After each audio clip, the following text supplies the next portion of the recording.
Saudara-saudari terkasih, teman seperjalanan dalam iman akan Yesus Kristus. Kita berjumpa lagi dalam katekese liturgi singkat Kalis edisi ketiga yang kali ini mengupas tentang Pentakosta, perayaan 10 hari setelah kenaikan Tuhan yang sekaligus dikenang sebagai hari kelahiran gereja. Mengapa dan bagaimana semua itu terjadi? Mari kita dengarkan uraian yang ditulis dan dibawakan oleh Robertus Suparjo. Selamat membuka hati dan budi kita merayakan kedatangan Sang Penolong dan Penghibur yang menuntun peziarahan kita ini.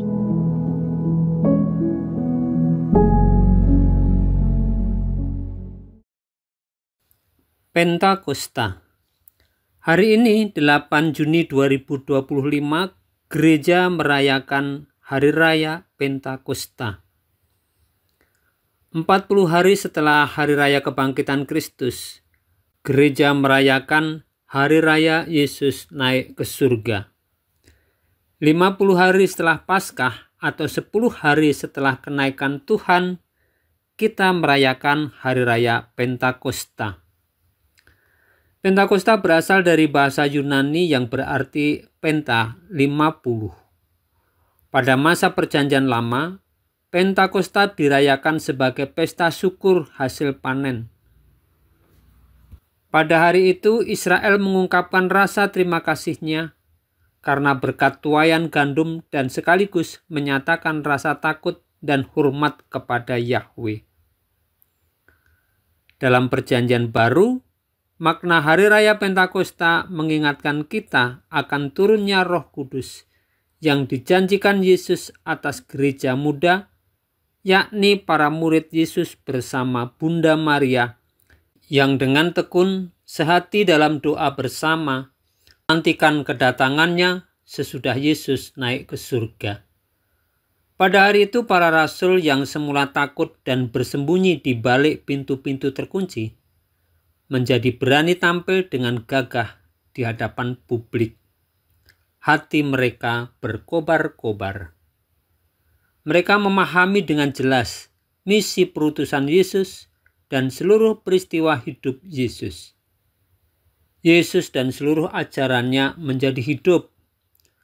Mereka menuntun para pendengar ajaran mereka kepada iman, sehingga seketika itu jumlah mereka bertambah sampai 3.000 jiwa. Dikisahkan pada hari Pentakosta semua orang yang percaya berkumpul di satu tempat. Turunlah dari langit suatu bunyi seperti tiupan angin keras yang memenuhi seluruh rumah di mana mereka duduk. Lalu tampaklah kepada mereka lidah-lidah seperti nyala api yang bertebaran dan menghinggap pada mereka masing-masing. Maka penuhlah mereka dengan Roh Kudus. Mereka mulai berkata-kata dengan berbagai bahasa, dan semua mengerti bahasa mereka itu. Bagaimana mungkin semua yang hadir mengerti dan paham isi pewartaan para rasul, padahal mereka berbicara menggunakan bahasa yang berasal dari bangsa yang berbeda-beda? Salah satu alasannya karena mereka dipersatukan oleh Roh Kudus dan dalam Roh Kudus. Berkat Roh Kudus, mereka mampu berkata-kata dengan bahasa roh. Apa yang dimaksud bahasa roh? Bahasa menjadi unsur terpenting dalam mewartakan Injil. Bahasa bisa mempersatukan, tetapi juga tidak jarang memicu perselisihan dan perpecahan. Melalui peristiwa Pentakosta, Allah mengutus Roh Kudus untuk mempersatukan kembali yang terpecah belah dan membangun kembali yang telah runtuh dengan bahasa Pentakosta, bahasa saling pengertian, bahasa kasih, bahasa yang mempersatukan. Petrus berbahasa dengan menggunakan bahasa ibunya, dan semua yang datang dari berbagai pelosok tiba-tiba bisa mengerti. Roh itu yang menjiwai dan mendorong mereka untuk mewartakan dan menjadi saksi-saksi yang menyelamatkan segala bangsa. Roh yang memberanikan mereka untuk berkata-kata, mewartakan dalam berbagai bahasa yang dapat ditangkap dan dimengerti oleh segala suku dan bangsa. Itulah bahasa kasih.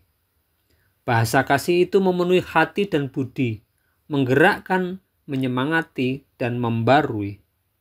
Hanya dalam bahasa kasih, karya agung Allah dapat dimengerti. Hanya dalam bahasa kasih, kita dapat saling mengasihi. Itulah hari Pentakosta, hari anugerah Roh Kudus kepada gereja. Pada hari Pentakosta, kita semua dipersatukan dalam Roh Kudus. Karena kita semua dipersatukan dengan Roh Kudus, maka kita juga harus mampu menunjukkan, mempraktikkan, memberikan kepada orang-orang lain di sekitar kita bahasa kasih itu. Karena dengan bahasa kasih itu, kita dapat mengerti orang lain dan bisa menerima orang lain, memahami orang lain. Tetapi juga dengan bahasa kasih, kita mampu menerima diri kita sendiri. Oleh karena itu, dalam merenungkan seputar perayaan Hari Raya Pentakosta, setidaknya ada beberapa pesan yang dapat kita petik. Pertama, pesta Yesus naik ke surga tidak berarti meninggalkan para murid. Ia tetap hadir secara spiritual di dalam hidup mereka.